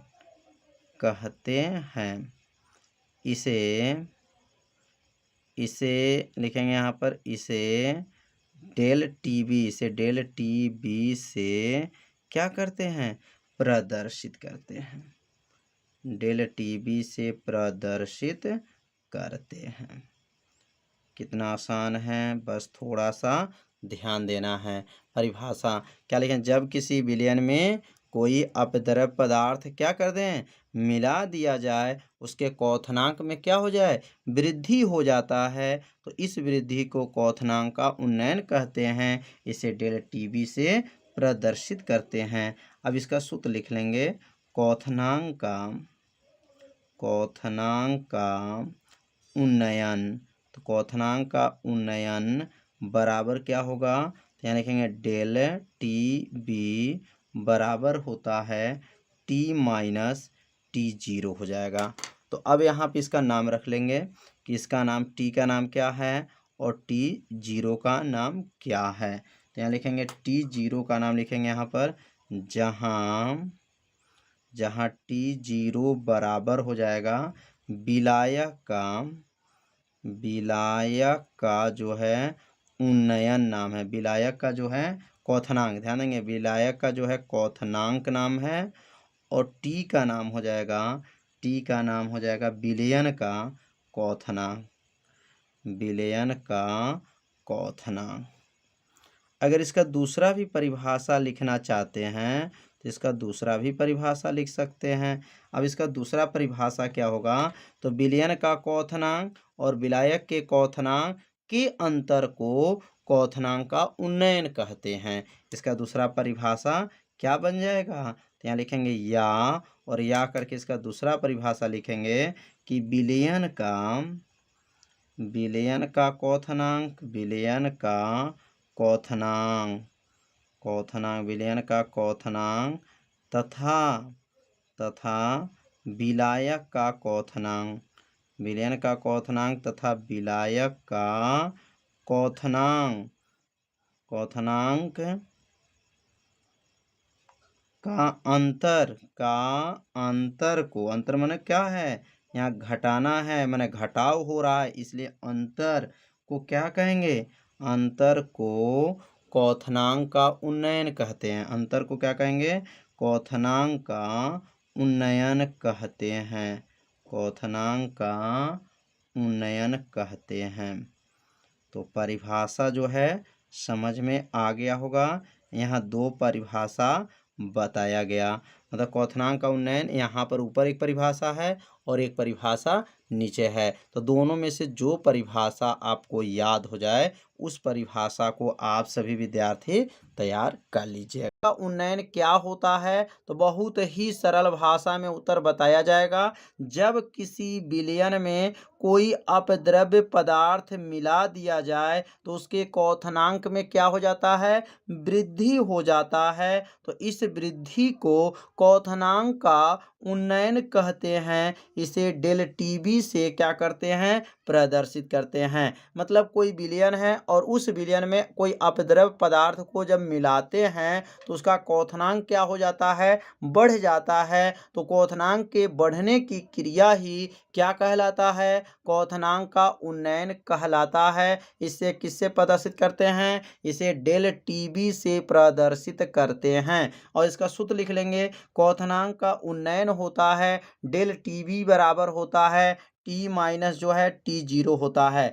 अब टी जीरो का नाम क्या है? तो टी जीरो का नाम है विलायक का क्वथनांक कहते हैं और टी का क्या नाम है? विलयन का क्वथनांक कहते हैं। तो अब यहाँ चाहे तो एक और परिभाषा बोल सकते हैं कि विलयन का क्वथनांक और विलायक के क्वथनांक के अंतर को क्वथनांक का उन्नयन कहा जाता है। कितना आसान परिभाषा है, कैसे बोलेंगे? विलयन का क्वथनांक और विलायक के क्वथनांक के अंतर को क्या कहेंगे? क्वथनांक का उन्नयन कहा जाता है। इसका दूसरा परिभाषा भी लिख लीजिए। कितना आसान है। क्या लिखेंगे? विलयन का क्वथनांक तथा विलायक का क्वथनांक का अंतर को क्वथनांक का उन्नयन कहते हैं। तो जो है परिभाषा यहाँ दो बताया गया। जो परिभाषा आपको समझ में आ जाए उसको आप सभी विद्यार्थी क्या कीजिए? याद कर लीजिए। तो अब हम लोग समझेंगे कुछ विशेष बातें। अब यहाँ लिखेंगे विशेष। अब यहाँ पहला विशेष क्या होगा? तो विशेष पहला समझेंगे विशेष नंबर 1। अब यहाँ विशेष नंबर 1 है जैसे डेल टीबी लिखेंगे। डेल टीबी जो है अनकर्मानुपाती है किसके? डेल पी का। अब इसका डेल टीबी का नाम क्या है? तो क्वथनांक का उन्नयन नाम है और डेल पी का क्या नाम है? वाष्प दाब का औनमन नाम है। तो यहाँ पे लिखेंगे कि क्वथनांक का उन्नयन वाष्प दाब के औनमन के क्या होता है? समानुपाती होता है। तो यहाँ लिख लेंगे।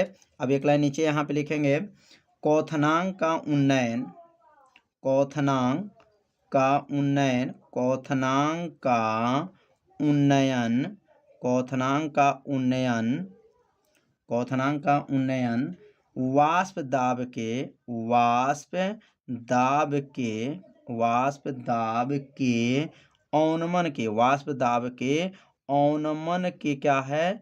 औनमन के समानुपाती होता है। औनमन के लिख लेंगे समानुपाती होता है। कितना आसान है? समानुपाती होता है। पहला विशेष क्या है? क्वथनांक का जो उन्नयन होता है वह वाष्प दाब के औनमन के क्या होता है? समानुपाती होता है। अब यहाँ दूसरा जो विशेष लिखेंगे, अब यहाँ दूसरा लिख लेंगे विशेष। दूसरा विशेष क्या होता है? अब यहाँ लिखेंगे डेल टीबी जो है समानुपाती होता है यम के। अगर यहाँ डेल टीबी बराबर लिख दें, अगर इस समानुपाती को हटा दें तो यहाँ क्या लिख सकते हैं? के बी और यहाँ लिखेंगे यम। अब के बी क्या है? तो लिखेंगे जहाँ के बी जो है एक स्थिरांक है, जहाँ के बी क्या है? एक स्थिरांक है। जहाँ के बी जो है एक स्थिरांक है उसका नाम क्या है? जो लिखेंगे यहाँ पर जो मोलल, क्या कहेंगे? मोलल जो है स्थिरांक है। क्या नाम इसका है? जहाँ के बी का नाम क्या है? एक स्थिरांक है, उसका नाम क्या है? मोलल जो है उन्नयन, मोलल उन्नयन स्थिरांक। यहाँ उन्नयन लिख लीजिएगा। मोलल उन्नयन स्थिरांक इसका नाम है। किसका? के बी का। अब आगे यहाँ लिखेंगे तो इसका हिंदी क्या बनेगा? तो इसका लिखेंगे कि क्वथनांक का जो उन्नयन होता है मोलल सांद्रता के जो है समानुपाती होता है। तो क्या लिखेंगे यहाँ पर? क्वथनांक का उन्नयन, क्वथनांक का उन्नयन, क्वथनांक का उन्नयन, क्वथनांक का उन्नयन और यहाँ कामा दे देंगे और उसके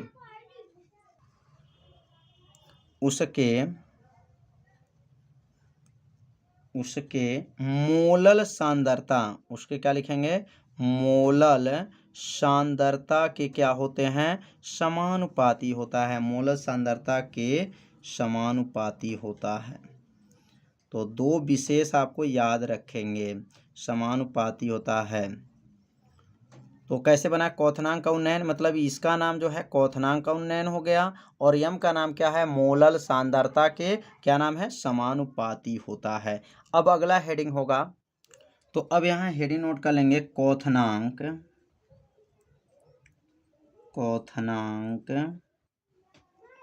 का उन्नयन, क्वथनांक का उन्नयन और अणुभार में संबंध,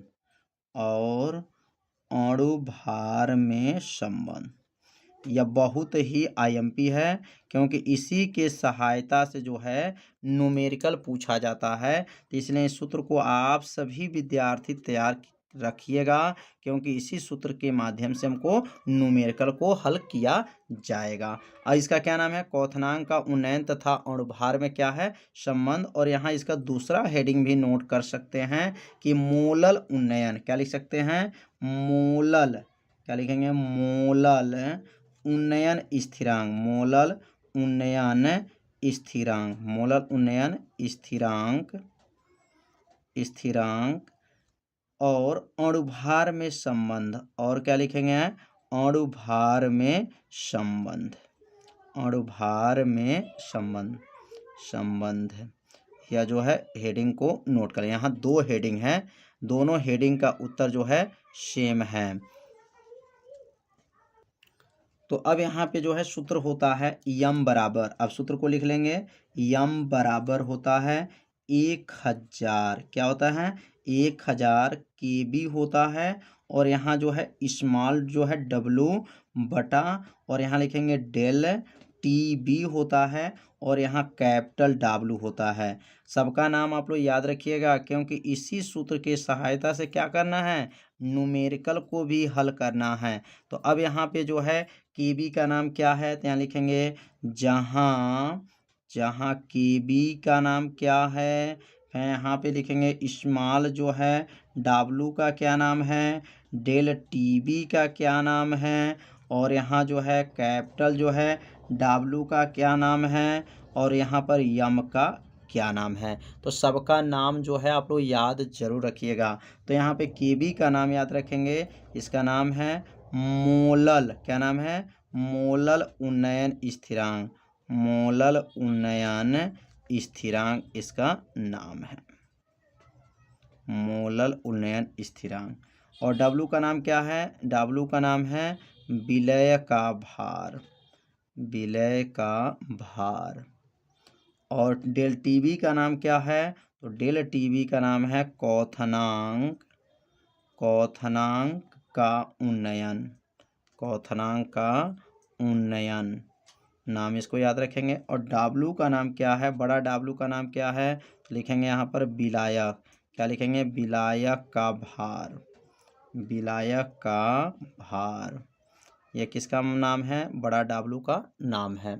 और यम का नाम क्या है, तो लिखेंगे विलय का अणुभार। तो समझ में आ गया होगा, यह सूत्र को आप लोग याद जरूर रखिएगा। अब अगला जो हेडिंग होगा, आणविक उन्नयन स्थिरांक। अब क्या लिखेंगे यहाँ पर, आणविक उन्नयन स्थिरांक, हेडिंग नोट कर लेंगे, आणविक उन्नयन स्थिरांक तथा अणुभार में संबंध, तथा क्या लिखेंगे, अणुभार में संबंध,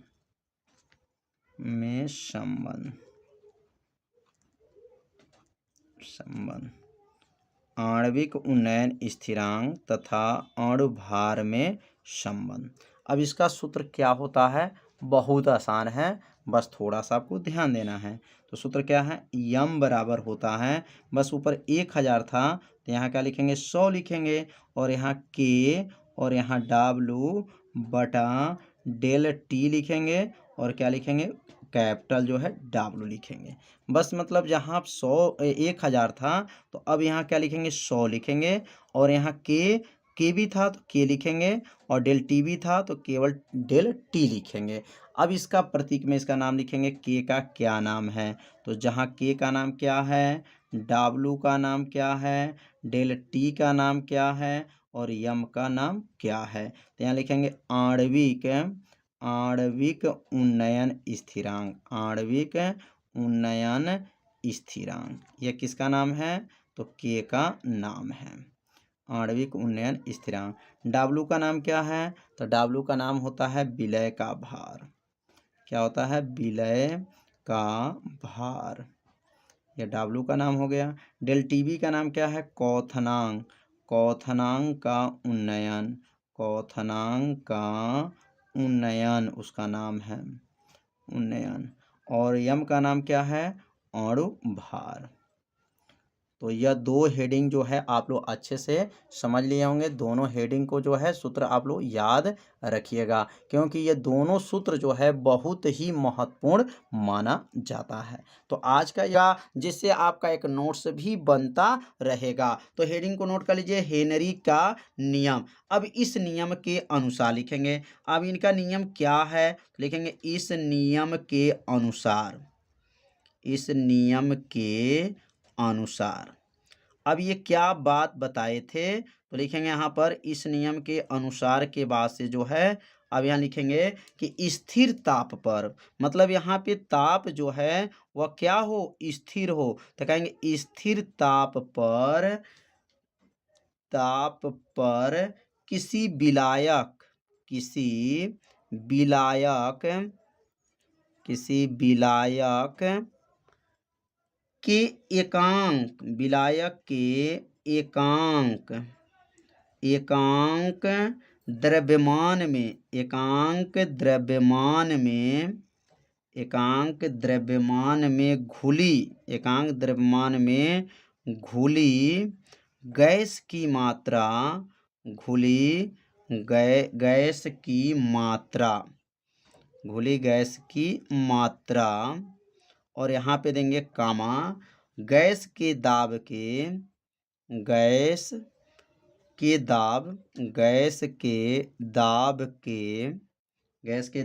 के क्या होते हैं, समानुपाती होते हैं। गैस के दाब के क्या हैं, समानुपाती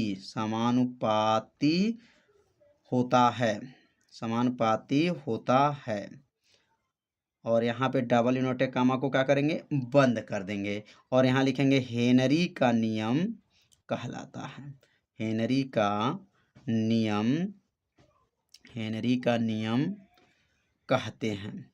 कितना आसान है, बस इसे आप क्या करेंगे, 2 बार पढ़ेंगे तो आपको क्या होगा, नियम याद हो जाएगा। कैसे बोलेंगे, तो स्थिर ताप पर किसी विलायक के एकांक द्रव्यमान में घुली गैस की मात्रा। तो एकांक द्रव्यमान में घुली गैस की मात्रा को किसे दिखाएंगे, W से। और गैस के दाब, अब गैस के दाब किसे दिखाएंगे, P के क्या होते हैं, समानुपाती होते हैं। तो बस इसको बोलेंगे कि एकांक द्रव्यमान में घुली गैस की मात्रा उसके दाब के क्या होते हैं, ये चिन्ह का नाम क्या है, समानुपाती होता है, हेनरी का नियम कहलाता है। बस इसका नाम आपको याद रखना है। इसका नाम क्या है, विलायक के एकांक द्रव्यमान में घुली गैस की मात्रा गैस के दाब के क्या होते हैं, समानुपाती होते हैं, हेनरी का नियम कहलाते हैं। अब इस चिन्ह को हटा देंगे समानुपाती को, तो क्या लिखेंगे, W बराबर लिख लेंगे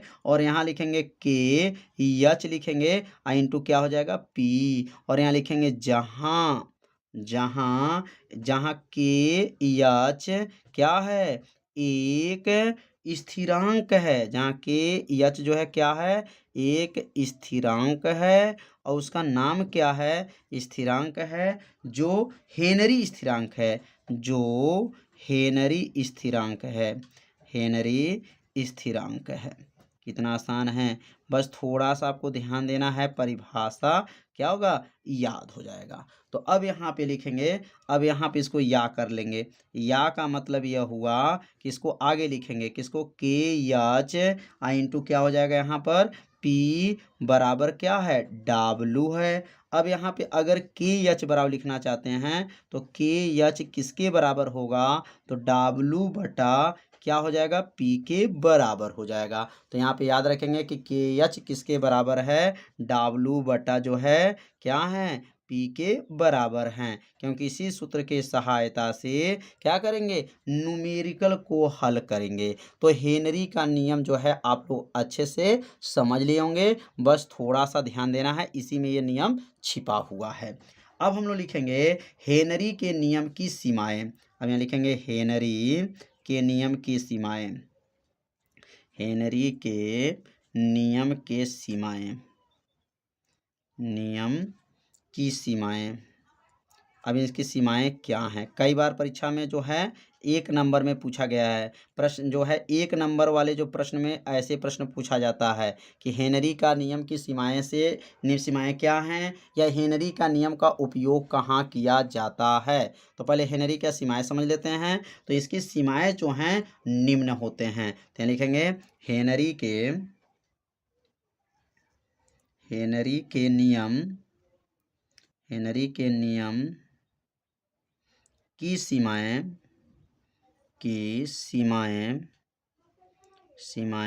क्या हैं, निम्न हैं। अब निम्न का मतलब क्रमशः नीचे 1 2 करके बताया जाएगा।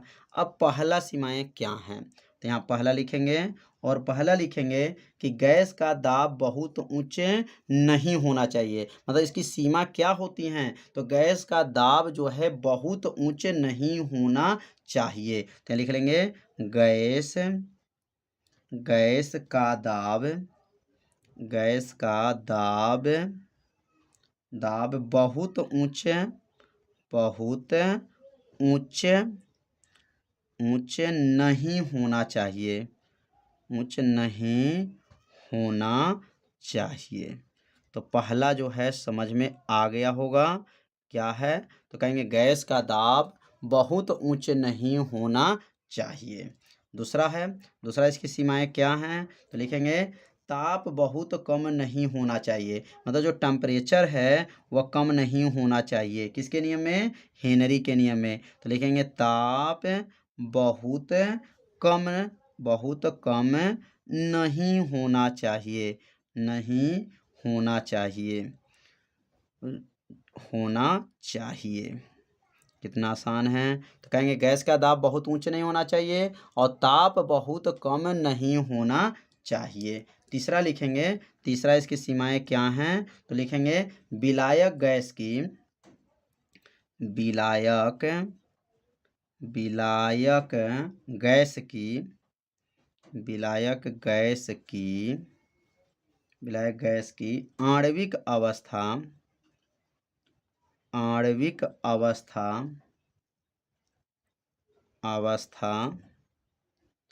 नहीं बदलना चाहिए, नहीं बदलना चाहिए। तो यह जो है टोटल 3 जो है हेनरी के नियम की क्या हैं, सीमाएं हैं। तो तीनों जो सीमाएं को जो है आप सभी विद्यार्थी अपने कॉपी में इसको क्या कीजिए, नोट कर लीजिए और इसे 2 बार पढ़िए। हेनरी के नियम की सीमाएं आपको क्या होगा, याद हो जाएगा। अब हम लोग पढ़ेंगे हेनरी का नियम का उपयोग कहाँ करते हैं। तो हेडिंग डालेंगे अब हेनरी के नियम, हेनरी के नियम का उपयोग, हेनरी का नियम का उपयोग। अब इसका उपयोग कहाँ होगा, तो अब इसका उपयोग लिख लेंगे, लिखेंगे हेनरी के नियम का उपयोग जो है क्या है, निम्न है। तो लिखेंगे पहला, यहाँ लिखेंगे हेनरी के नियम का उपयोग, हेनरी के नियम का उपयोग क्या है, निम्न है, उपयोग निम्न है। अब निम्न मतलब नीचे लिखा जाएगा क्रमशः 1 2 करके। तो अब यहाँ पहला, तो पहला इसका जो है उपयोग क्या है, तो लिखेंगे इस नियम का उपयोग जो है, इस नियम का उपयोग, इस नियम का उपयोग, इस नियम का उपयोग, उपयोग क्या होता है, सॉफ्ट ड्रिंक, सॉफ्ट जो ड्रिंक होते हैं या कोल्ड ड्रिंक होते हैं, तो सॉफ्ट ड्रिंक बनाने में किया जाता है, बनाने में किया जाता है, बनाने में किया जाता है, किया जाता है। किसमें प्रयोग करते हैं, सॉफ्ट ड्रिंक बनाने में इसका प्रयोग किया जाता है। दूसरा इसका उपयोग है, दूसरा उपयोग याद रखेंगे, गहरे समुद्र में, क्या लिखेंगे, गहरे समुद्र में, गहरे समुद्र में गोताखोर, गोताखोर, गहरे समुद्र में गोताखोर शोषण मतलब सांस के लिए, शोषण के लिए, शोषण के लिए क्या होते हैं, ऑक्सीजन और हीलियम का मिश्रण दिया जाता है, ऑक्सीजन, ऑक्सीजन तथा, ऑक्सीजन तथा हीलियम, हीलियम, हीलियम, हीलियम का मिश्रण, हीलियम का मिश्रण, मिश्रण दिया जाता है, मिश्रण दिया जाता है। कितना आसान है। तो क्या होता है, गहरे समुद्र में जो गोताखोर होते हैं वह शोषण के लिए ऑक्सीजन और तथा हीलियम के मिश्रण को दिया जाता है। यह किस नियम पे आधारित होता है, तो हेनरी के नियम पर आधारित होता है। तो यहाँ हेनरी के दो नियम का जो है उपयोग बताया गया। तो ये दोनों उपयोग जो है आप लोग अच्छे से समझ लिए होंगे। तो अब आगे हम लोग पढ़ेंगे। तो अब अगला हेडिंग जो है वाष्प दाब का, वाष्प दाब का, वाष्प दाब में आपेक्षिक, वाष्प दाब में आपेक्षिक औनमन, औनमन। तो अब कैसे पेपर में पूछा जाएगा कि वाष्प दाब में आपेक्षिक औनमन से आप क्या समझते हैं, इसकी परिभाषा बताइए। तो इसका उत्तर बहुत ही आसान है। इसका उत्तर लिख लेंगे, किसी विलयन के, किसी विलयन के वाष्प दाब, वाष्प, किसी विलयन के वाष्प दाब में औनमन, वाष्प दाब में औनमन यह बताया जा चुका है। यदि उस भाग का वीडियो नहीं देखे होंगे वाष्प दाब का औनमन, तो प्लेलिस्ट में वीडियो है, वहां से जाकर के वीडियो को जरूर देख लीजिए। क्या लिखेंगे, वाष्प दाब में औनमन तथा विलायक, तथा विलायक के वाष्प दाब, विलायक के वाष्प दाब के अनुपात को, वाष्प दाब के अनुपात को, अनुपात को क्या कहते हैं, वाष्प दाब में, वाष्प दाब में, दाब में आपेक्षिक औनमन कहते हैं, आपेक्षिक औनमन कहते हैं, औनमन कहते हैं, कहते हैं। कितना आसान है, बस थोड़ा सा ध्यान देना है, परिभाषा को क्या होगा, याद हो जाएगा। अब यहाँ लिखेंगे वाष्प दाब, वाष्प दाब में आपेक्षिक औनमन, वाष्प दाब में आपेक्षिक औनमन। अब वाष्प दाब में आपेक्षिक औनमन किसकी बराबर होगा, तो क्या बताया गया है, वाष्प दाब में औनमन, तो वाष्प दाब में औनमन किसे दिखाएंगे, डेल पी से दिखाते हैं, बटा क्या हो जाए, विलायक की वाष्प दाब, तो विलायक के वाष्प दाब किसे दिखाएंगे, पी जीरो से दिखाते हैं। और क्या है, इसका नाम पहले बोल देंगे और इसका नाम बोल देंगे अनुपात, ये बटा को क्या कहते हैं, अनुपात। तो परिभाषा किसका बन जाएगा, वाष्प दाब में आपेक्षिक औनमन का परिभाषा हो जाएगा। तो कैसे बनेगा, कहेंगे वाष्प दाब में औनमन और विलायक के वाष्प दाब के अनुपात को वाष्प दाब में आपेक्षिक अवनमन कहते हैं। अब डेल पी किसके बराबर है, तो डेल पी बताया जा चुका है P0 माइनस PS के बराबर है। अब बटा नीचे क्या है, P0 हो जाएगा। तो ये किसका सूत्र बन गया, वाष्प दाब में आपेक्षिक अवनमन का यह सूत्र बन गया। तो परिभाषा कैसे बनाया गया है, बस सूत्र में इसका परिभाषा क्या है, छिपा हुआ है। सूत्र आपको याद है तो परिभाषा इसका क्या कर सकते हैं, बना सकते हैं। तो इस परिभाषा को आप सभी विद्यार्थी अपने कॉपी में ज़रूर इसको नोट कर लीजिए और 2 बार पढ़िए, परिभाषा आपको क्या होगा, याद हो जाएगा। किसी विलयन के वाष्प दाब में अवनमन, ध्यान दीजिए कितना आसान है। किसी विलयन में वाष्प दाब का क्या, अवनमन तथा विलायक के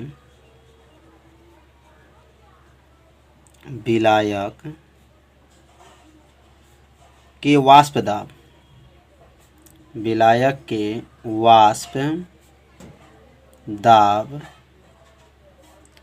के अनुपात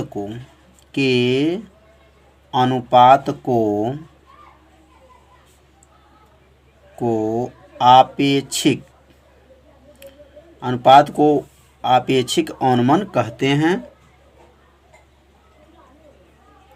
आपेक्षिक अवनमन कहते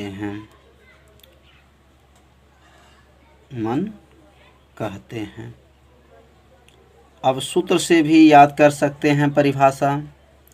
अब यहाँ नीचे लिख सकते हैं वाष्प दाब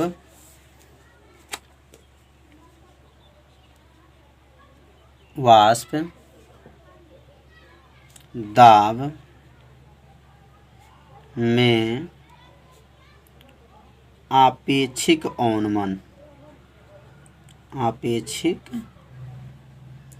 अवनमन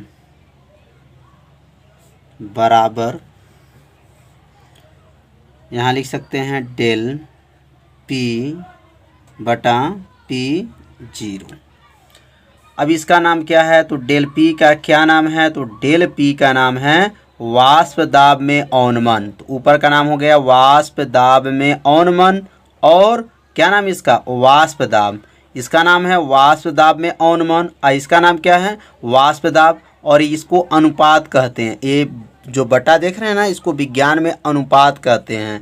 तो वाष्प दाब में अवनमन और वाष्प दाब के अनुपात को वाष्प दाब में आपेक्षिक अवनमन कहते हैं। तो बस इसी में यह परिभाषा छिपा हुआ है, बस बनाना सीखना है। ऊपर वाला का नाम लीजिए और ये नीचे का, और ये अनुपात, बस बोल दीजिए परिभाषा। एक बार और परिभाषा को देखेंगे, किसी विलयन के वाष्प दाब में अवनमन, तो यह वाष्प दाब, तथा विलायक के वाष्प दाब, ये विलायक के वाष्प दाब के अनुपात को क्या कहेंगे, आपेक्षिक अवनमन कहते हैं। अब यहाँ पर सूत्र याद रखिए, पढ़े होंगे, डेल P का भी सूत्र होता है। डेल P बराबर, डेल P का क्या नाम बताया गया है, वाष्प दाब में अवनमन। तो इसका सूत्र होता है, बराबर यहाँ कर लेंगे, और डेल P का सूत्र होता है P0 माइनस PS होता है, बटा, और नीचे वाला क्या उतार देंगे, P0। ये किसका सूत्र लिखे हैं, तो यह जो सूत्र है P0 माइनस PS, यह किसका सूत्र है, तो डेल P का सूत्र है P0 माइनस PS। अब अगर P0 का नाम क्या है, तो याद रखेंगे विलायक का वाष्प दाब कहेंगे, और PS का नाम हो जाएगा विलयन का वाष्प दाब। तो यह इसका नाम आप लोग को याद भी होगा, इसके पहले वाले वीडियो में बताया गया है। तो वाष्प दाब में आपेक्षिक अवनमन का इस सूत्र को याद कर लीजिए। तो अब हम लोग पढ़ेंगे राउल्ट का नियम। मोस्ट IMP नियम है राउल्ट का। तो एक एक लाइन नियम को सीखिए, जहाँ भी दिक्कत होता है वहाँ क्या कीजिए, कमेंट कीजिए। अब यहाँ लिखेंगे राउल्ट का नियम। राउल्ट का नियम। मोस्ट आईएमपी है यह क्वेश्चन जो है, हमेशा यह पेपर में पूछा जाता है और इसको याद नहीं करना है, सिर्फ सीखना है कैसे राउल्ट का नियम को बनाया जाएगा। तो एक एक लाइन अपने कॉपी में जब लिखेंगे तो आपको क्या होगा, पूरा अच्छे से समझ में आ जाएगा। तो अब यहाँ पे राउल्ट का नियम के बारे में समझेंगे। तो यहाँ लिखेंगे इस नियम के अनुसार, पहले लिख देंगे यहाँ पर इस नियम के अनुसार, इस नियम के अनुसार। इसके बाद से अभी इस नियम को समझेंगे। अभी इसका नाम क्या बताएं, ऊपर देख लीजिए क्या नाम है, वाष्प दाब में आपेक्षिक अवनमन। तो यहाँ पर नीचे लिखेंगे वाष्प दाब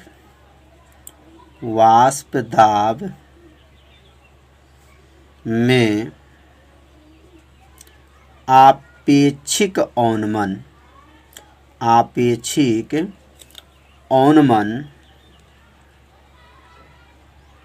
अवनमन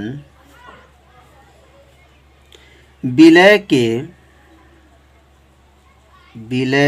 के मूल प्रभाज के बराबर होता है।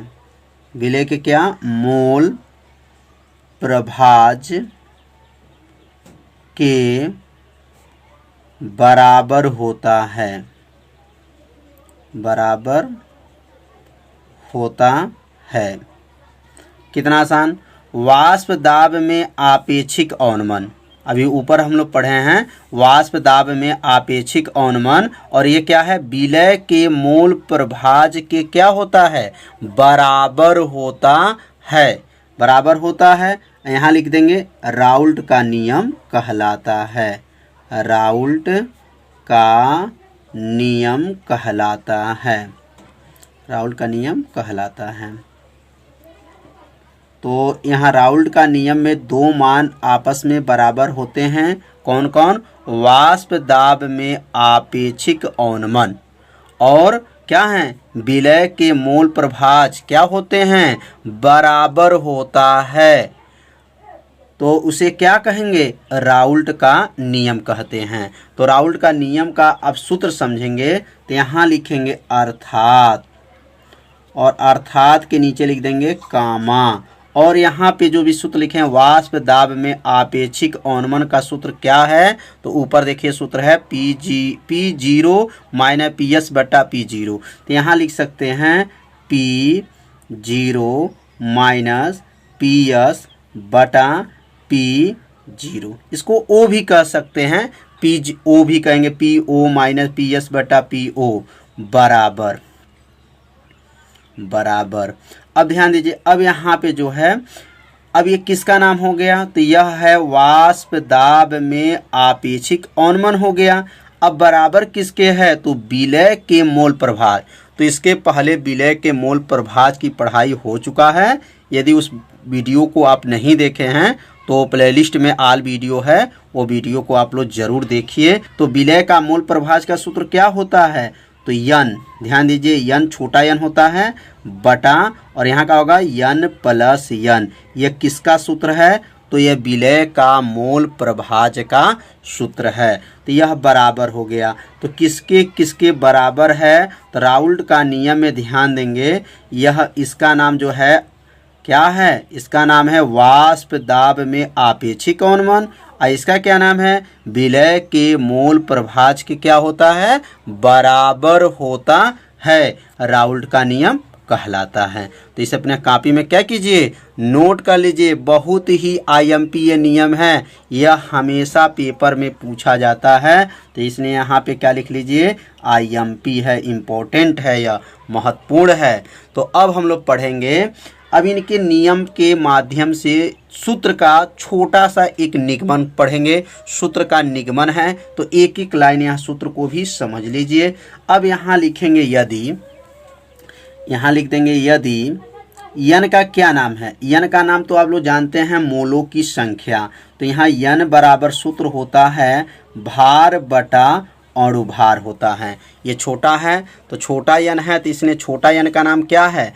विलय का मोलों की संख्या। और बड़ा यन का नाम क्या है? तो विलायक के मोलों की संख्या। तो यहाँ विलायक के मोलों की संख्या को किससे प्रदर्शित करेंगे? यन से। यह जो यन है यहाँ पे लिख लिया जाए, सामने रहेगा तो याद भी रहेगा। यन बराबर यह बड़ा डब्लू बटा बड़ा यम, याद रखेंगे। यह नाम है विलय का मोलों की संख्या और इसका नाम है विलायक के मोलों की संख्या। भार बटा अणुभार, यहाँ पर भी भार बटा अणुभार है। यहाँ छोटा यन और यहाँ पर बड़ा यन। अब यहाँ पे लिखेंगे यदि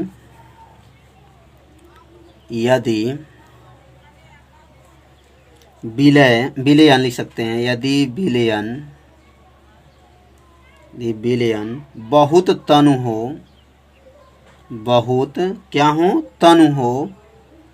तो तनु हो तो जब विलय जो हमारा विलयन जो बहुत क्या हो? तनु हो। तो जब तनु होता है तो यन प्लस जो यन है, याद रखेंगे यन प्लस यन, यह लगभग जो है यन के बराबर हो जाता है। याद रखिए जब विलयन जो बहुत क्या हो? तनु, एक सांद्र होता है और एक तनु विलयन होता है। तो तनु अगर होता है तो लगभग यन के क्या होता है? बराबर होता है। तो तनु किसे कहते हैं? तनु विलयन की परिभाषा जानेंगे। वह विलयन जिसमें विलय की मात्रा क्या हो? कम हो, ऐसे विलयन को तनु विलयन कहते हैं। तो यहाँ पे जो विलयन है वो क्या है? तनु है। तो यन प्लस यन लगभग जो है कितने के बराबर हैं? तो यन के बराबर हैं। अब यहाँ पर इस सूत्र को यहाँ पे नीचे नोट करेंगे तो क्या हो जाएगा? P0 माइनस PS बटा, और यहाँ लिख सकते हैं P0 बराबर, और यहाँ यन के जगह पर ध्यान देंगे, यन के जगह पे क्या लिखेंगे? तो यन बटा, और यह जो है यन प्लस यन जो है अब लगभग कितने के बराबर आ गया? तो यन के बराबर है। कि जब विलयन क्या हो? तनु हैं तो क्या है यहाँ पर? यन के बराबर। मतलब यन प्लस यन को हटा देंगे और उसके जगह पे क्या लिखेंगे? यन। अब यन कितने के बराबर है? तो डब्लू बटा यम, और यन भी कितने बराबर है? डब्लू बटा यम। अब यहाँ पे मान को रख देंगे। अब यहाँ रखने पर क्या होगा? तो अगला लाइन लिखेंगे P0 माइनस PS बटा, और यहाँ लिखेंगे P0 बराबर। अब यन के जगह पे क्या लिखेंगे? डब्लू बटा यम। अब यहाँ लिख देंगे डब्लू बटा यम। अब पुनः फिर लिखेंगे डब्लू बटा यम। तो जो नीचे है वो कहाँ चला जाता है? ऊपर चला जाएगा, और यह जो है बीच में चला जाएगा। तो अब यहाँ पे क्या हो जाएगा? P0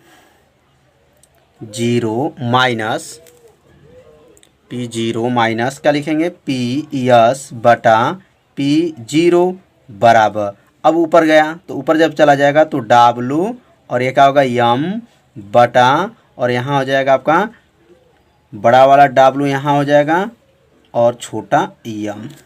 देखिए ये छोटा है और ये बड़ा, फिर ये बड़ा है और ये क्या है? छोटा है। तो सूत्र को ध्यान दीजिए, जो नीचे सबसे ऊपर गया ये बीच में चला गया। तो यह किसका नियम आ गया? तो राउल्ट का सूत्र है, और राउल्ट का सूत्र का प्रयोग करके इस चैप्टर का क्या लगाया जाएगा? न्यूमेरिकल। जब सवाल को लगाया जाएगा तो इस सूत्र को तैयार रखिएगा। तो उस सूत्र का प्रयोग करके इसी सूत्र पे राउल्ट के नियम के सहायता से न्यूमेरिकल को क्या करेंगे? हल करेंगे। तो इसे अपने कॉपी में क्या कीजिए? नोट कर लीजिए। अब इसका प्रतीक को लिखना चाहें तो यहाँ प्रतीक भी लिख सकते हैं। जहाँ डब्लू, छोटा डब्लू का नाम क्या है? तो विलय का भार है। और ये क्या है? ये क्या नाम है? जो हमारा यम है ये किसका यम है? तो यह कहेंगे विलायक का अणुभार है।